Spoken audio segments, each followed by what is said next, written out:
एक लड़की जिसे शादी के लिए हल्दी लगा रहे थे, लेकिन उसके चेहरे पर आंसू थे। सामने था उसके प्यार का मृत्यु शरीर। उसने दूल्हे की लाश से 7 फेरे लिए, माथे पर सिंदूर लगाया, मंगलसूत्र पहना। लेकिन ये सब क्यों? क्योंकि उसके भाई और बाप ने उसके प्रेमी सक्षम ताटे को गोलियों से भून डाला। वजह थी अलग अलग जातियाँ। गोली मारकर भी जब वो नहीं मरा तो सिर पर टाइल मारकर उसकी हत्या कर गई। नांदेड़ की वो भयानक रात जिसने अंचल को बना दिया लाश की दुल्हन। लड़की ने कहा, मेरे बाप और भाई जीत कर हारे, पर सक्षम मरकर जीत गया। पूरी सच्ची अपराध कथा जानिए मेरे साथ सिर्फ फेसबुक पर। अपराध कथा जानिए मेरे साथ सिर्फ फेसबुक पर। नमस्कार, मेरा नाम है साहिल और आप देख रहे हैं फेसबुक। नांदेड़ के संघर्ष नगर इलाके में रहने वाला 25 साल का युवक था सक्षम ताटे। इसी इलाके में सक्षम के 2 दोस्त भी रहते थे, साहिल मालेवार और हिमेश मांडेवार। इन तीनों की हिस्ट्री थोड़ी आपराधिक थी। तीनों पर छोटे मोटे अपराध दर्ज थे। सक्षम पर एमपीडीए के तहत भी मामला दर्ज था, जिसके चलते वह जेल भी जा चुका था। लेकिन 1.5 महीने पहले ही वो जेल से बाहर आ गया। 27 नवंबर की शाम को सक्षम को हिमेश और साहिल ने जूनागंज इलाके के पहलवान टी हाउस पर बुलाया। सक्षम और इन दोनों के बीच पहले से ही छोटी मोटी नोकझोंक हुई थी, लेकिन वे दोस्त थे, इसलिए सक्षम आसानी से उनसे मिल गया। वह साहिल और हिमेश तो थे ही, लेकिन साथ में गजानन मांडेवार भी मौजूद था। गजानन इन दोनों का बाप था, जो खुद MCOCA से बाहर आया अपराधी था। इन तीनों के साथ और 3 लोग थे। कुल 6 लोग वहाँ इंतजार कर रहे थे सक्षम का। सक्षम को थोड़ी गड़बड़ महसूस हुई, क्योंकि इस मांडेवार परिवार के साथ सक्षम का पुराना वाद विवाद था और वजह थी प्रेम संबंध।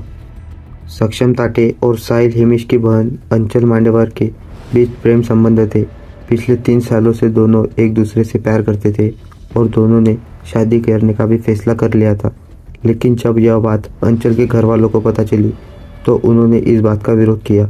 सक्षम और अंचल की जातियाँ अलग थी। अंचल ने मीडिया से बात करते हुए बताया कि यह प्रज्ञाशाली समाज से थी, जबकि सक्षम बौद्ध समाज से था। यही चीज अंचल के पिता और भाइयों को इस प्रेम के बीच सबसे बड़ी बाधा लगी थी।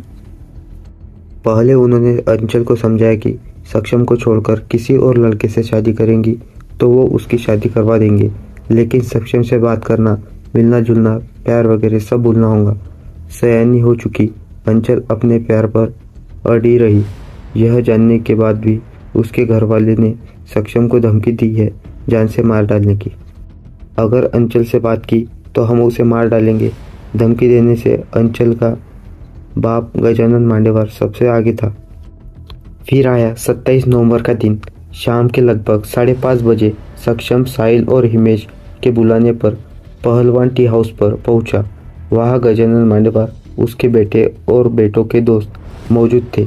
उन्होंने सक्षम से बात शुरू की और सवाल किया कि अंचल के साथ प्रेम संबंध क्यों नहीं तोड़े, उससे बात क्यों करता है। यह पूछकर उन्होंने मारपीट शुरू कर दी।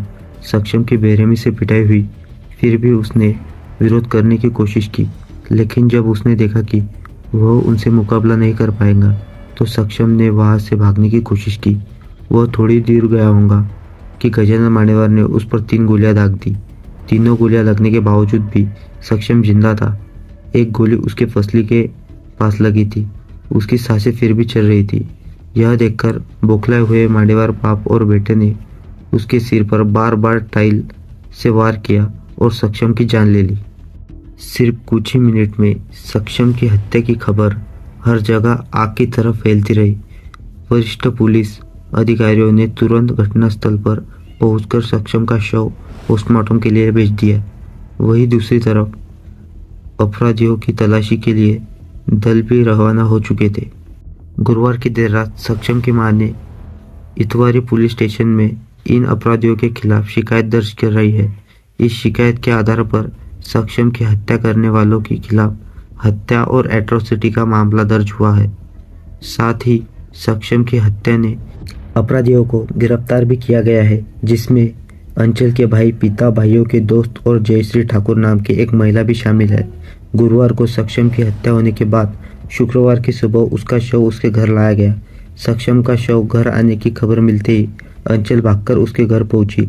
सक्षम के घर पर रिश्तेदार और दोस्त की भारी भीड़ जमा थी। इसी बीच अंचल सक्षम के घर आई और उसने फुट फुट कर रोना शुरू कर दिया। उसने ही बाप और भाइयों द्वारा सक्षम को मारे जाने की बात करते हुए रो रही थी और रोते रोते ही उसने सक्षम की शादी करने का फैसला कर लिया। इसके बाद सक्षम के परिवार वालों ने अंचल को और सक्षम के मृत शरीर को हल्दी लगाई। सक्षम के हाथ की उंगली से अंचल ने अपने माथे पर सिंदूर लगा लिया और फिर उसके गले में मंगलसूत्र भी पहना गया। अंचल और सक्षम के परिवार वालों का आक्रोश थम नहीं रहा था, लेकिन इन दोनों के विवाह से रीति रिवाज पूरे हुए। अंचल ने अपना वचन पूरा किया, बस उसे महसूस करने के लिए सक्षम जीवित नहीं था। इस सब के बाद अंचल ने मीडिया प्रतिनिधियों से बात करते हुए कहा, उस समय अंचल ने बताया, सिर्फ हमारी जातियाँ अलग थी, इसलिए मेरे परिवार को इस शादी से ऐतराज था। उन्होंने कई बार कहा था कि यह सब बंद कर दो, लेकिन हमारा 3 साल का प्यार था। सक्षम पर MPDA लगा था, लेकिन वह 1.5 महीने पहले ही बाहर आ गया। तब से मेरे घर वाले उसे मारने की प्लानिंग कर रहे थे। कह रहे थे कि सक्षम को मारना पड़ेगा। अंचल ने आगे बताया, गुरुवार को उससे मीठी बातें बुलाकर नशे की चीज़ें खिलाकर मार डाला। गोली लगने के बाद भी सक्षम जिंदा था, इसलिए सिर पर टाइल मार मार कर उसकी जान ले ली। यह कहते हुए अंचल फिर से रो पड़ी। इसके बाद उसने कहा, मेरे घर वालों की वजह से सक्षम की जान चली गई है। मैंने उससे शादी कर ली है और अब मैं यहीं रहूंगी। उसके माता पिता की देखभाल करूंगी। शरीर से न सही, लेकिन मन से मैं हमेशा सक्षम की ही रहूंगी। यह फैसला मैंने किसी के दबाव में नहीं लिया, बल्कि अपनी मर्जी से लिया है। उसने यह भी बताया कि सक्षम और उसके भाइयों के बीच पुरानी दुश्मनी भी थी, लेकिन मुख्य रूप से उनकी प्रेम का विरोध जाति अलग होने का कारण था। अब इन सब में पुलिस हिरासत में मौजूद अंचल के बाप ने पूछताछ में एक अलग ही दावा किया है। खबरों के अनुसार उसका कहना है कि सक्षम का इतिहास आपराधिक था। एक आपराधिक से प्रेम संबंध पर हमारा विरोध था। हालांकि यह गजानन मांडेवार खुद मौके का अपराधी है। उसके बेटे पर भी मामले दर्ज है। सक्षम पर अवैध रूप से पिस्तौल रखने का मामला दर्ज था। कॉम्बिंग ऑपरेशन के दौरान 4 बार उसके घर की तलाशी ली गई, लेकिन एक बार भी पिस्तौल नहीं मिली। अंचल ने भी दावा किया है कि घर वाले किसी और से उसकी शादी कराने को तैयार थे, लेकिन सक्षम उन्हें हमारी जात अलग होने के कारण मंजूर नहीं था। हिरासत में लिए गए अपराधियों को 3 दिन की पुलिस रिमांड पर भेजा गया है, इसलिए उनकी जांच और क्या सामने आता है यह देखना महत्वपूर्ण होगा। लेकिन इस समय हर तरफ चर्चा तो सिर्फ अंचल के इस आक्रोश की है और अपने ही प्रियतम के मृत शरीर से किए गए उसके विवाह की है। इस केस पर आपकी क्या राय है? प्रेम जाति का भेद इतना बड़ा हो सकता है कि किसी की जान ली जाए? अपनी राय कमेंट बॉक्स में ज़रूर बताएं। इस वीडियो को लाइक करें, शेयर करें और फेसबुक को सब्सक्राइब करना मत भूलना। मिलते हैं एक और सच्चाई अपराध के साथ। जय हिंद।